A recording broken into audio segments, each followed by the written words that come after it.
అడవి పూలు పూసాయమ్మా ఎన్నేలా, ఇక ఆనందంతో పులకించేను ఈ నేల. అడవి పూలు పూసాయమ్మా ఎన్నేలా, ఇక ఆనందంతో పులకించేను ఈ నేల. మురిసింది మారెడాకు మెరిసింది మావిడాకు పొంగింది సిన్నవాగు ఇయ్యాల. జగులద్దింది జిల్లెడాకు తడిసింది తమలపాకు కొండగాలి అడవిని పెయ్యాల.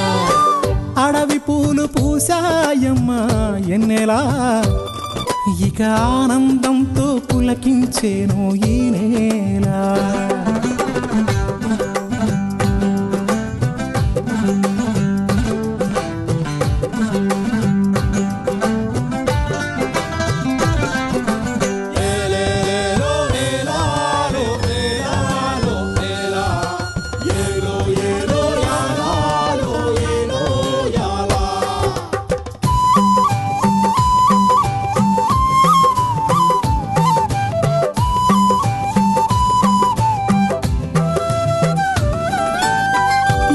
సిన్ని సిన్నాసలున్నాయి, ఎన్నో ఊసులు పంచుకున్నాయి, కలిసే తోడుగా బతికేలా. గువ్వలు గూడు కట్టుకున్నాయి, గుండెల్లో ప్రేమ నింపుకున్నాయి, కాలం కలిసే రావాలా. ఈ అడవే మా ఊరు, కారడవే కన్నూరు, ఈ చెట్టు సేమలు మాకు చుట్టాలే. మాకున్న కట్టాలు తీరుత్తది అమ్మోరు, మా పిల్ల జల్ల సల్లగా నూరేళ్ళు ఉండేళ్ళు దీయించు తల్లి. మేరు మిలమిల సెలయేటి గలగల సిన్నారి నవ్వున నిలవాల. కళ్ళ కపటాలు ఎరగని ఈ మంచి మనసుల బతుకుల్లో తొలిపొట్టు కొడవాల. అడవి పూలు పూసాయమ్మా ఎన్నేలా, ఇక ఆనందంతో పులకించేను ఈ నేల. ఇక ఆనందంతో పులకించేను ఈ నేల.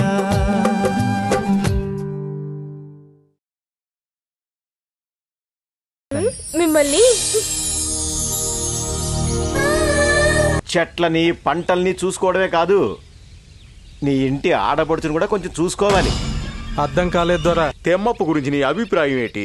తిమ్మప్ప గౌరవంగా ఆనందంగా ఈ గూడెంలో బ్రతికేటట్టు చూస్తాను. చాలా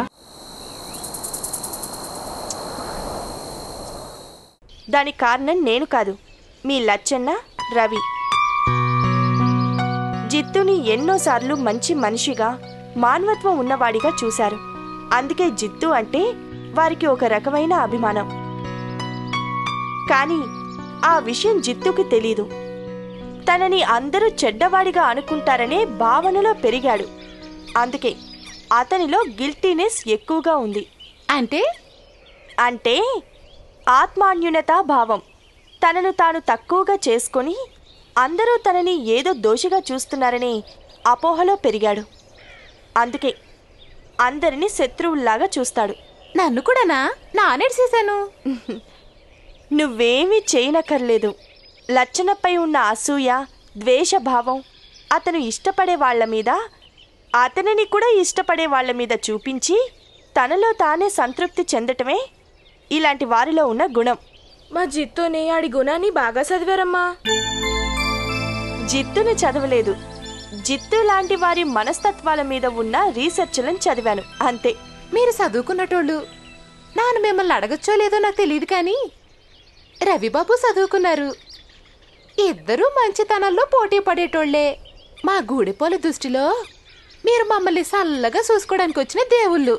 సరే సరే, అసలు విషయం చెప్పు. అది అది రవిబాబు మీద మీ అభిప్రాయం? ఇందులో కొత్తగా నా అభిప్రాయం ఏముంది? రవి చాలా మంచివాడు. ఎన్నో ఆశలతో ఆశయాలతో ఇక్కడికొచ్చాడు. అది కాక రవి కాలేజ్లో చదువుతున్నప్పుడు నేను రవికి జూనియర్ని. అంటే రవి పెద్ద తరగతి చదువుతుంటే నేను చిన్న తరగతి చదువుతున్నానన్నమాట. అంటే ఇద్దరికి ఒకరికొకరు తెలుసన్నమాట. ఇద్దరికీ కాదు, నాకు మాత్రమే తెలుసు. అతన్ని కాలేజీలో చూసినప్పుడే అతని భావాలు నాకు నచ్చాయి. ఆ తర్వాత కాలేజ్ అయిపోయాక రవి వెళ్ళిపోయాడు. ఎక్కడికి వెళ్ళాడు, ఏం చేస్తున్నాడు అని తెలుసుకోవాలనుకున్నాను. చివరికి ఇక్కడున్నాడని తెలిసి అతని బాటలోనే నడుస్తున్న నేను అతని సూచనలతో మరింతగా అందరికీ సేవ చేయాలనుకున్నాను. అందుకే ఇక్కడికొచ్చాను. నేను తప్పు చేయలేదనిపించింది. మీ అందరినీ చూసిన తర్వాత నాకింతమంది బంధువులున్నారా అనిపించింది. అంతేనా? రవిబాబు మీద గౌరవం, అభిమానం ఇవి కాకుండా ఇంకేమీ లేవా? ఇంకేమి అంటే సంథింగ్ స్పెషల్. మీరేం కంగారు పడకండి అమ్మా. ఈ తెలివంతా ఆ కిత్నబాబు పుణ్యం. ఓ నో, మై పుణ్యం. అబ్బో, ఇంగ్లీష్ అదరగొట్టేస్తున్నావే. ఇక అందరూ ఇలా మాట్లాడితే మేమనుకున్నది చాలా వరకు సాధించినట్లే. సిరమ్మ, మీరు నన్ను ఆట పట్టిస్తున్నారా? Not at all. ఏంటమాది? నాట్ ఎట్ ఆల్ అంటే అదేమీ లేదనే భావనలో ఈ పదాన్ని వాడుతాం. Not at all. నాటు అటు ఇలా ఇలా నాటుగా అటు ఇలా అంటూ మాట్లాడవేనా అమ్మా పెద్ద చదువు? అయితే నాకు నేర్పండమ్మా, నేను నేర్చుకుంటాను. తప్పకుండా. నేనొచ్చిందే అందుకు. మీలో ఇంత మార్పు వస్తే మొదటిగా సంతోషించేది మీ రవిబాబే. నాటు ఇటు ఆలు కిట్టు బాబే. ఏం కాదు, మా లచ్చన్నే. కాదు, రవే. కిట్టు బాబే. కాదు, మా లచ్చన్నే. కిట్టు బాబే. మా లచ్చన్నే. కాదు, రవే. ఏం కాదు, మా లచ్చన్నే. కాదు, రవే. లచ్చన్నే. నేను చెప్తున్నాను కదా. లచ్చన్నే. కాదు, కిట్టు బాబే. నేను చెప్తున్నాను కదా రవే అని. లచ్చన్నే. నేను చెప్తున్నాను కదా కాదు, రవే. లచ్చన్నే. కిట్టు బాబే. లచ్చన్నే. కాదు, రవే. కిట్టు బాబే. లచ్చన్నేనమ్మా. రవే.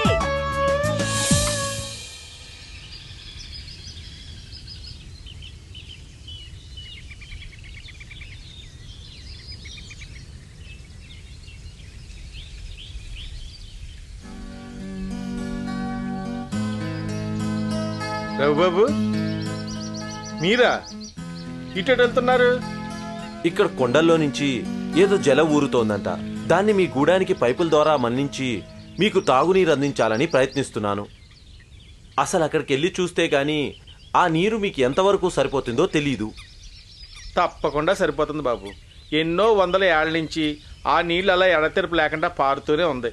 అయినా గంగమ్మ కొండ మీద ఉన్న జలాన్ని గొట్టాల ద్వారా భీమలాగూడానికి అందజేసి వాళ్ళు నీటి కోసం ఎంతో దూరం వెళ్లకుండా మీరు చేశారు. ఇంకా అంతకంటే ఆ ఊరి వాళ్ళకి కావలసిన ఆనందమే ఉంది. ఇందులో నేను చేసిందేముంది? ఇలా ఉపయోగించుకోవచ్చని ఒక నివేదిక గవర్నమెంట్కు సమర్పించాను. అందుకు ప్రభుత్వం సహకరించింది. అందరికీ తాగునీరు అందుతోంది. అంతే. మాకు మీకు ఏ జన్మలోనో బంధం ఉంది బాబు. అందుకే మీరొచ్చి మా అందరికీ ఆత్మబంధువులా మారారు. మనిషిని మనిషిగా చూస్తే ఏ బంధుత్వాలు అవసరం లేదు హనుమయ్య గారు. కాకపోతే మనవాళ్ళు అనుకున్నప్పుడు ఆ బంధుత్వాలు మరింత బంధాన్ని ఏర్పరుస్తాయి. అవును బాబు, అందుకే పెద్దలు పెళ్లి పేరంటాలు పెట్టుంటారు. కావచ్చు, కానీ ఒక బంధం గట్టిపడాలి అంటే దానికి ఒక కుటుంబ వ్యవస్థ ఉండాలి. అది ఏర్పడాలి అంటే పెద్దలే తమ తర్వాత తరానికి మంచి చెడు చెప్పి ఈ వ్యవస్థని కలుషితం కాకుండా కాపాడాలి. మీరు అన్నది నాకు అర్థం కాలేదు బాబు. కమిలికి లచ్చన్నకి పెళ్లి చేసి వాళ్ళ మధ్య ఉన్న ఇష్టాన్ని ఒక బంధంగా చేయమంటున్నాను. అది అందరికీ తెలిసిన విషయమే. కానీ ఆ రాజమయ్య వచ్చి నన్ను అడగడు, నేను వెళ్ళి అతన్ని అడగను. అందుకే వాళ్ళ పెళ్లికి జాప్యం జరుగుతుంది. ఇద్దరినీ కలపటానికి కూడా పెద్దరికం చూసుకుంటే ఎలా? ఇందులో ఏముంది? ఎవరో ఒకరు తగ్గచ్చు కదా. నేననేది అదే. అతను తగ్గితే నేను తగ్గుతాను కదా అని. అయినా సరే తందే పై చేయిగా ఉండాలంటాడు. మీరు మాత్రం మీరు పట్టుకున్న కుందేలుకి మూడే కాళ్ళు అన్నట్టు లేరు. ఎందుకండి ఈ ముసుగులో గుద్దులాట? మీకు మీ పెద్దరికం కావాలా లేక మీ కమిలి ఆనందం కావాలా? అందుకే నేను మీతో వస్తాను. మన ఇద్దరం రాజమ్మయ్య దగ్గరికి వెళ్దాం. కమిలి లచ్చన్నల పెళ్లి చేయమని అడుగుదాం. ఆ ముసలోడు ఒప్పుకుంటాడా? మీకు మీ కమిలి అంటే ఎంత ఇష్టమో తనకి లచ్చన్న అంటే అంతే ఇష్టం. వాళ్ళిద్దరూ ఒక ఇంటివారు అవటం ఆయనకి ఆనందమే కదా. ఏమంటారు? నిజమే బాబు, తప్పకుండా వెళ్దాం. కానీ అక్కడ రాజమయ్య ఏం అడ్డు పెట్టకుండా మీరే చూసుకోవాలి రావు బాబు.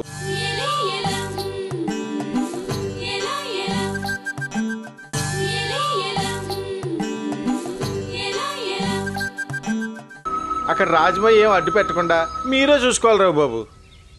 అలా ఏమీ జరగదు. ఆ విషయం నేను చూసుకుంటాను. పదండి. ఇప్పుడు కాదు బాబు, మంచి ముహూర్తం చూసుకుని బయలుదేరదాం బాబు. అలాగే, మీ ఇష్టం. నేను ఆ జల వచ్చే చోటికి వెళ్ళొస్తాను. నేను వస్తాను. పెద్దవారు మీరెందుకు, నేను వెళ్ళి చూసొస్తానులే. వస్తాను. జాగ్రత్త బాబు, అక్కడ అవి ఇవి ఉంటాయి. పర్వాలేదు హనుమయ్య గారు, నేను చూసుకుంటాను. ఆయన మీలాంటి మంచి మనుషుల్ని ఏ అడవి జంతువులు ఏమీ చెయ్యవు. మీరు చల్లగా ఉండాలి బాబు, చల్లగా ఉండాలి.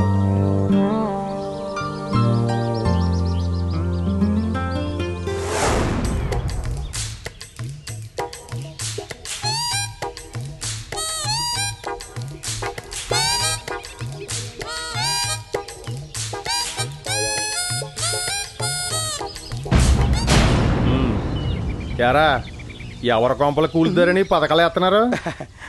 లచ్చనా, నీకెలా తెలిసింది? చేతికి బొత్తిగా పని లేకుండా పోయింది. పక్క కూడల్లో కొన్ని కొంపలు కూల్చేసి మళ్ళీ కట్టేయాలన్నారు. అందుకే మేము ఇద్దరం వెళ్తున్నాం. నీ ఎటకరాలు ఆపుతావా? ఎటకరాలంటే మనం నిజం చెప్తుంటే మనం నిజం చెప్పినా అది అబద్ధం అని తేల్చేస్తున్నారు అందరూ. మన బతుకులు ఇలా అయిపోయినాయిరా బాబు. ఈ ఎదటోళ్ళ బతుకులు బుగ్గు చేయాలనే ఆలోచనలుంటే మీ బతుకులు బుగ్గిగాక ఇంకేటవుతాయిరా? లచ్చనా, నువ్వు ఏదో పని మీద వెళ్తానట్టున్నావు. మాకు కూడా పని ఉంది, వచ్చేస్తాం. మీ పని చూడ్డానికేరా నేనొచ్చింది. గూడుపోళ్ళు అయ్యుండి గూడానికి సెట చేసి వాళ్ళకి సాయం చేయడానికి మీకు సిగ్గులేదురా? చెప్పడు చెప్పడు చెప్పడు నాకు తెలియాలి. ఈ గూడానికి చెడ్డ చేసేవాడు ఎవడో నాకు ఇప్పుడే తెలియాలి. డాగ వాళ్తే ఏగ వాళ్తే చాలు ప్యానల్ తీసేస్తానని.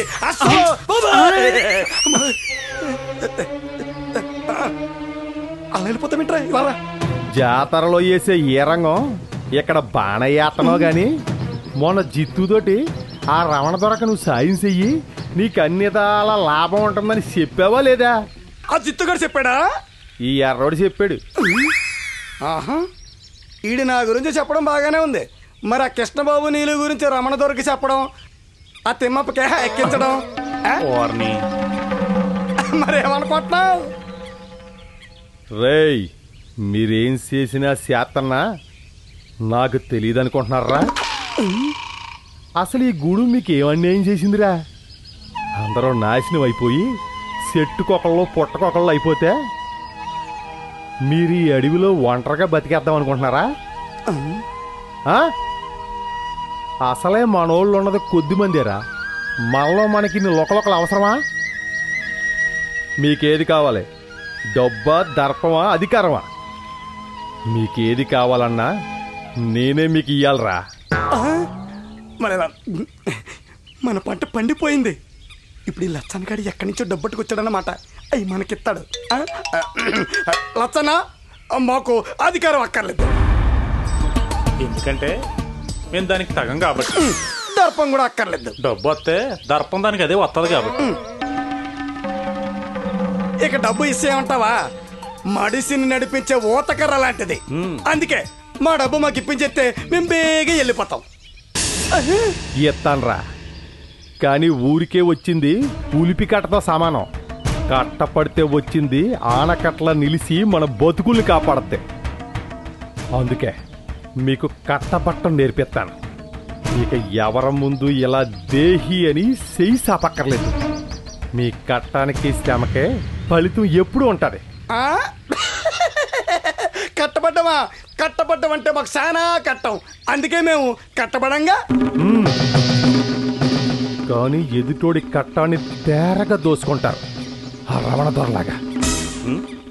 రావణదొర కట్టం గురించి నీకేటి తెలుసు లచ్చన్నా? దొంగ కలపను ఎవరో పట్టుకోకుండా రోజు ఎంత కట్టబడుతుంటాడో నీకు తెలుసా? అడవిలో ఉన్న ఎర్రచందనం చెట్లు ఎక్కడున్నాయో ఎవరో చెప్పకపోతే తానే అడవి మూల మూల ఎత్తుక్కుంటూ ఒక్కడే ఎంత కట్టబడుతున్నాడో నీకు తెలుసా? అంతెందుకు, ఎవరైనా తన దావు కట్టం వస్తే వాళ్ళని బెదిరించడానికి ఎంత కట్టబడతాడో నీకు తెలుసా? నాకు తెలుసు, కల్లారా చూసి నాకు తెలుసు లచ్చన్న, నాకు తెలుసు. ఎర్రాడా, ఎందుకు రాలా ఏడుతావు? ఏటి బాధపడకరా, నీకు నేనున్నాను. ఏమి సానుభూతిరా? పులికి నక్క ఒత్తాసులాగా ఎంత బాసిపో. అంతేలే, పులి తిని వదిలేసిన ఎముకలు నాకడానికి అలవాటు పడ్డ నక్క ఇక బద్దకించి ఆ పులి మీదే ఆధారపడినట్టు మీరు మీ బద్ధకంతో ఆ రవణ దొర మీద ఆధారపడి ఆడి దారిలోనే నడుస్తున్నారు. ఎప్పుడో ఆడు తోడేళ్ళ మారి మిమ్మల్ని కూడా మింగేస్తాడు.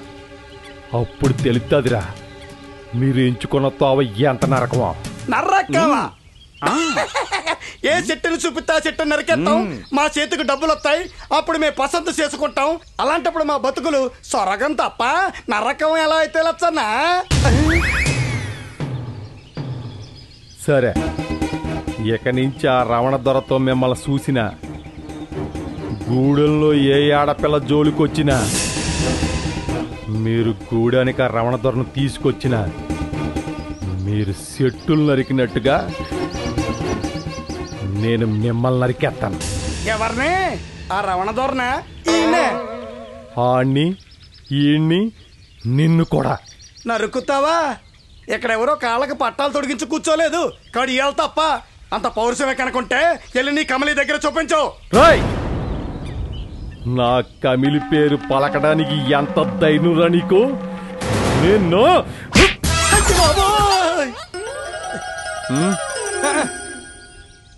మళ్ళీ కొట్టేశాడు బాబోయ్. ఆగు, చిన్న సంశయం. ఏంటది? నువ్వు ఉన్న చోటకి నేను వచ్చి ఆగుతున్నానా? నేనున్న చోటకి నువ్వు వచ్చి ఆగుతున్నావా? లప్పనా ఉత్తనే తీర్సలా?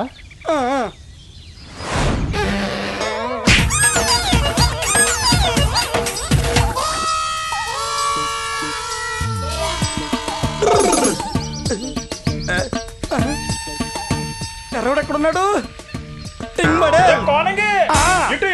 ఉన్నావా? వస్తాను.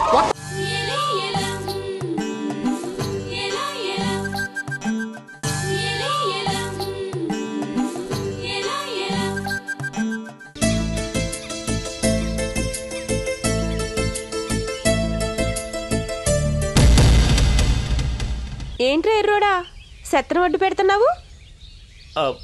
అంటే మా దొరగారు అడ్డెట్టాను కానీ నాకు సంబంధం లేదు. దొరా? ఏ దొరా? నేనే మళ్ళీ నువ్వన్నట్టు ఈడు ఛత్రం అడ్డు పెట్టడానికి కారణం ఏకఛత్రాధిపతిగా ఈ అడవిని ఏలబోతున్న నా ఆజ్ఞతోనే. అడవిని వెళ్ళటానికి మీరేమీ మహారాజులు కాదు, కనీసం మా దొర రాజమయ్య కూడా కాదు, దమ్మున్న లచ్చన్న కాదు, ధైర్యమున్న జిత్తు కాదు. మరి అడవిని ఎలా వెళ్తారు దొరా?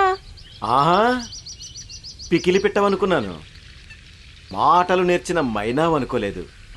నువ్వు నాకు నచ్చావే. రూపం చూడొద్దు దొరా, ఈడ పుట్టిన ఆడపిల్లల గుణం చూడు. అవసరమైతే పులి కోనలా కాదు, ఆడసి వెంగిలా మారతారు. అది తెలుసుకొని మసలుకుంటే అడవిని వెళ్ళడం తర్వాత అసలు ఈ అడవిలోనే కనిపించరు.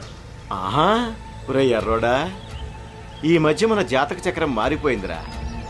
నీ తరం వరకు అందరూ నన్ను రమణ నుంచి రమణ దొరని చేశారు. ఆ తర్వాత వచ్చిన తరం ఆ లచ్చన్న జిత్తు లాంటి వాళ్ళు అసలు నన్ను పట్టించుకోవడం మానేశారు. ఇప్పుడు ఆడపిల్లలు కూడా వార్నింగ్ ఇచ్చేస్తున్నారు. ఇక ఈ అడవిలో నేను తిరిగితే ఉడతలు ఉమ్మేస్తాయి, పిట్టలు రెట్టలేస్తాయి. అవి రెట్టలేస్తే ఊరుకుంటామా దొరా? తోడు చేసుకోమా? అది నీలాంటి వాళ్ళ పనిరా. నాలాంటి వాళ్ళు చేసేది పక్క పెట్ట కూడా తెలీదు. ఇంకా ఇక్కడే ఉంది. మా దగ్గర ధైర్యంగా బాగానే నుంచున్నావే. చిన్నప్పటి నుంచి అడవిలో క్రూర మృగాల మధ్య తిరిగేటోళ్ళం. పులేదో నక్కేదో మాకు తెల్దా? దొరగారినే నక్కంటావా? నేను అన్నది నిన్నురా. మరి మా దొరగారు అడవిలో తిరిగే బొంతకాకి, ఊరికే అరుస్తూ ఉంటది. ఎక్కడైనా ఎంగిల్ మెతుకులు కనిపిస్తే వాలిపోతుంది. అది దాని గుణం. మీ దొరికి దానికి పోలిక చక్కగా సరిపోయింది కదా. మళ్ళీ నువ్వన్నది నిజమేనే, నేను బొంతకాకినే. అందుకే కాకిలాగా ఈ పుల్ల ఆ పుడక ఏరుకొచ్చి గూడు కట్టుకుందాం అనుకుంటున్నాను ఈ అడవిలో. బొంతకాకి గుట్లో దొరికే సంజీవిని పుల్లలాగా నా దగ్గర కూడా ఒక సంజీవిని ఉంది. అదే అధికారం, డబ్బు. ఆటితో మాకు పని లేదు. ఇక అధికారం అంటావా? ఇక్కడ పుట్టి పెరిగిన అడవి బిడ్డల మీద ఎవ్వరికి అధికారం ఉండకూడదనే ప్రభుత్వం ఇక్కడ పొలాలు తలాలు మావే అని చెబుతుంది. ఇన్ని విషయాలు నీకెలా తెలిసే? రవిబాబు చెప్పాడు. అంతేకాదు ఆట మీద ఎవరైనా కన్నెత్తే అశోక్ బాబు చెప్పినట్టు ఊసలు లెక్కెట్టాలి.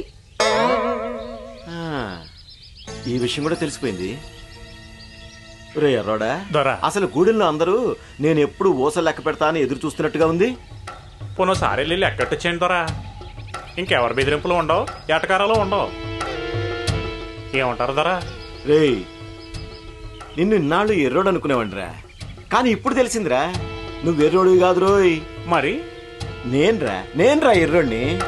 నిన్ను నా చుట్టూ తిప్పుకొని పెద్ద నువ్వు నా అసిస్టెంట్ లాగా ఫీల్ అయ్యాను చూడు, అందుకు నేను ఎర్రోడిరా. అదేంటి దొర అలా అంటారు? నేను దొర ఎర్రోడిని, మీరు ఎప్పుడు నా దొరే.